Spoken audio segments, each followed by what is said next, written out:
Keith, how are you doing today? Pretty good. How are you? How you holding up? Who did it? What show? Me talking way too much is what time. Got you, got you.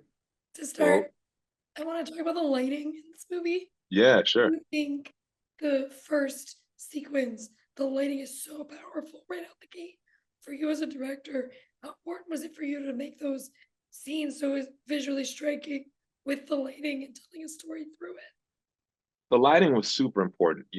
I wish we had more time to play with the lighting setups and stuff and to figure out different looks because we had all of our lighting on the iPad, so we were able to, come up with combinations and do all types of stuff. And that to me was, in a way, we used it like set dressing. We had very limited things to work with, and we had very limited props, and so I had to make the most of what we had, and we had colors and lights, and I just felt like that was one of those things that, because we're also in a psychological thriller and trying to reflect the character's mind state, we're following this person.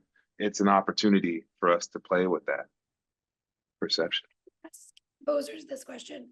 I guess it's picking your favorite child, but do you have a piece as the director that you made as a composer that you like the most, or do you like them all equally?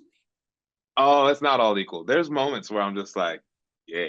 There's a couple of those where I'm like, yeah. There's a couple to me that I'm like, man, that's actually kind of hard. And I've never heard these types of things in a horror film before. They felt like they were unique and something I was bringing to this genre. I'm proud of those moments for sure. You have it's a movie based on trust and who gets our trust and who we have to question.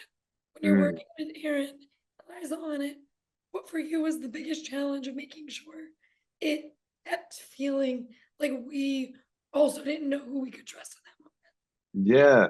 Well, it's interesting. I think that was a big part of our powwows every morning, was to kind of figure out where we were in our trust for who and how. And we didn't want things to skew one way too hard. It was like he comes in at the weirdest time and out get you like, I don't trust this cat. And then she's doing some stuff and it was like, I don't know if I trust her either. And playing off of that and playing, off of, where her fever is, and this stuff that's going on in her mind, and kind of navigating that stuff in a way where, we can bring things to it, take things away from the script, add things, and as inform the past and the future, because we play with time too. So just being mindful of all that stuff was a challenge, but that's why we did the movie, because we had those things were super attractive to the actors. Being able to play with that stuff is that's a playground for them. last question. Audiences are nuts. It's my first time being here and seeing movies with a South by audience is like no other thing I've ever experienced.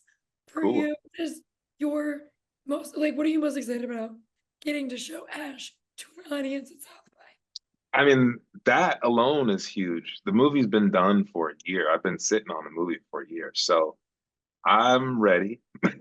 I'm ready for someone to see it, about now.